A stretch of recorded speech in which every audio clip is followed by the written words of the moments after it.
ಸಜ್ಜನ ಬಂಧುಗಳೇ, ನೊಂದ ಮನಸ್ಸಿಗೆ ಸಂಜೀವಿನಿಯಾಗಿರುವ ಈ ಧ್ವನಿಗೆ ನಿಮ್ಮದೊಂದು ಲೈಕ್ ಇರಲಿ.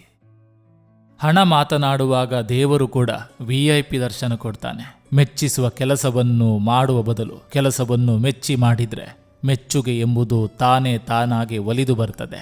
ಎದೆಗೆ ಚೂರಿ ಹಾಕುವ ಶತ್ರುಗಳನ್ನ ಬೇಕಾದರೂ ನಂಬೋದು, ಆದರೆ ನಮ್ಮ ಜೊತೆನೇ ಇದ್ದು ಬೆನ್ನಿಗೆ ಚೂರಿ ಹಾಕುವ ಹಿತಶತ್ರುಗಳನ್ನ ನಂಬೋದು ತುಂಬಾ ಕಷ್ಟ.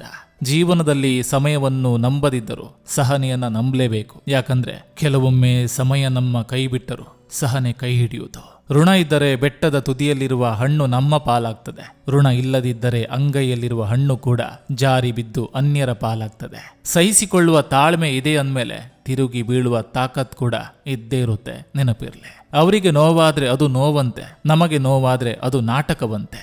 ನೋವು ಕೊಟ್ಟವರನ್ನ ದ್ವೇಷಿಸಲು ಕಲಿತಿಲ್ಲ, ಅವರಿಂದ ದೂರ ಉಳಿಯಲು ಕಲಿತಿದ್ದೇನೆ. ಸಂಪಾದನೆ ಬಗ್ಗೆ ಯೋಚನೆ ಮಾಡಿ, ಸಂಬಂಧಿಕರ ಬಗ್ಗೆ ಅಲ್ಲ.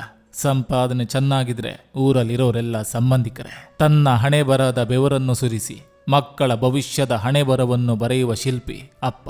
ಸೃಷ್ಟಿಯಲ್ಲಿ ಯಾವುದೇ ತಪ್ಪಿಲ್ಲ, ತಪ್ಪಿರುವುದು ನಮ್ಮ ದೃಷ್ಟಿಯಲ್ಲಿ. ಯಾರ ಜೊತೆ ಎಷ್ಟರ ಮಟ್ಟಿಗಿರಬೇಕು ಅಷ್ಟರ ಮಟ್ಟಿಗಿದ್ರೆ ಮಾತ್ರ ಚಂದ. ಎಲ್ಲರೂ ನಮ್ಮವರಂದುಕೊಂಡು ಒಳ್ಳೆತನಗೋಸ್ಕರ ಏನಾದ್ರೂ ಮಾಡಿದ್ರೆ ಕೊನೆಗೆ ನಾವೇ ಕೆಟ್ಟವರು ಅಂದು ಬಿಡ್ತಾರೆ. ಸಜ್ಜನ ಬಂಧುಗಳೇ, ಇದು ಇಂದಿನ ಸಂಚಿಕೆ ಅಂತ ಹೇಳ್ತಾ, ಈ ಸಂಚಿಕೆ ನಿಮ್ಗೆ ಇಷ್ಟವಾಗಿದ್ರೆ ದಯವಿಟ್ಟು ಒಂದು ಲೈಕ್ ಮಾಡಿ, ಜೊತೆಗೊಂದು ಕಮೆಂಟ್ ಮಾಡಿ. ಮತ್ತೆ ಮುಂದಿನ ಸಂಚಿಕೆಯೊಂದಿಗೆ ಅತಿ ಶೀಘ್ರದಲ್ಲಿ ನಿಮ್ಮನ್ನ ಭೇಟಿ ಆಗ್ತೇನೆ. ನಿಮ್ಮೆಲ್ಲರ ಮನಸ್ಸು ಪ್ರಶಾಂತವಾಗಿರಲಿ ಅನ್ನೋದು ಈ ವಾಹಿನಿಯ ಉದ್ದೇಶ.